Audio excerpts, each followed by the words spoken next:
سفر زندگی. عالم در مسیر سفر وارد شهر شد. میگوید دیدم بچه های شهر مشغول بازی هستند.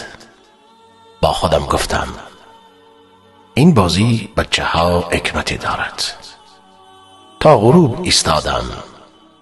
غروب بچه ها یکی یکی رفتند. یکی از این بچه ها خانهشان نزدیک میدان بود.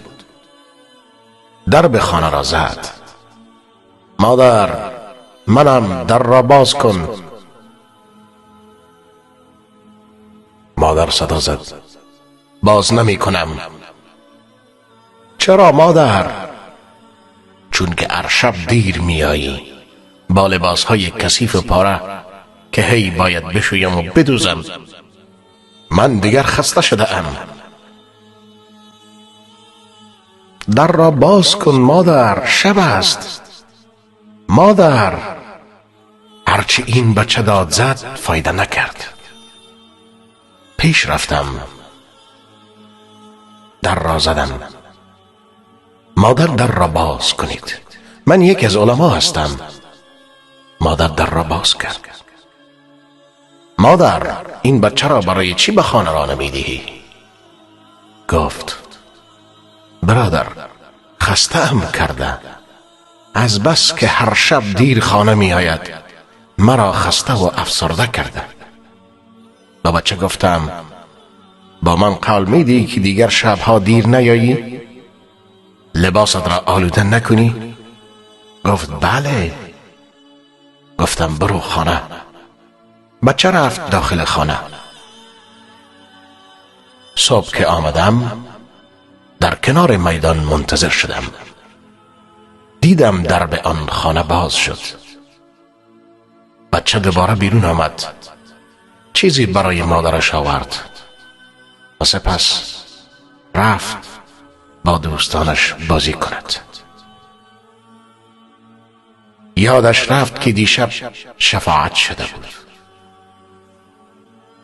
دوباره تا غروب بازی کرد. تمام روز بازی کرد.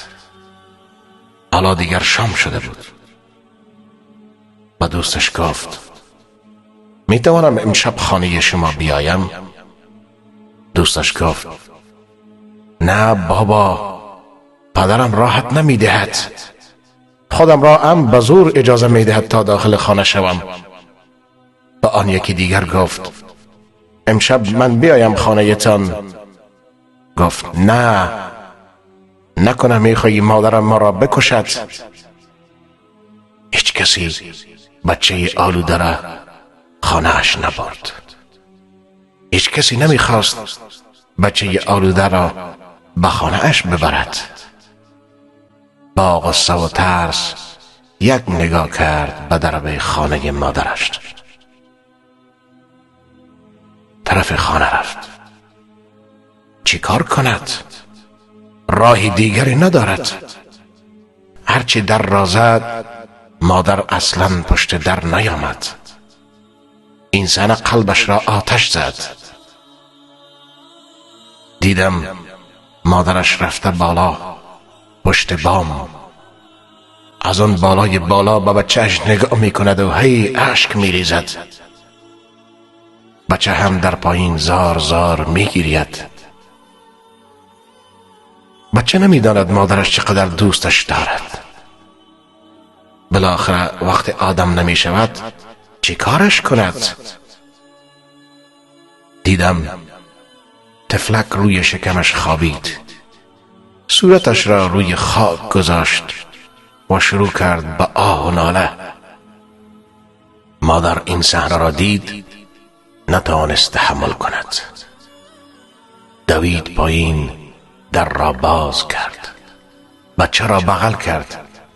خاک و گل را از صورتش پاک کرد.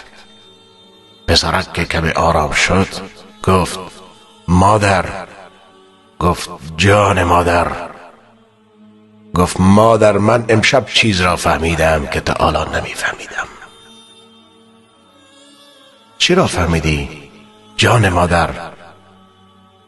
مادر جان، هر وقت دیر آمدم خانه برایم غذا نده، با چوب بزن، از غذا محرومم کن. اما مادر دیگر در را بر رویم نبند. امشب فهمیدم جز این خانه ندارم.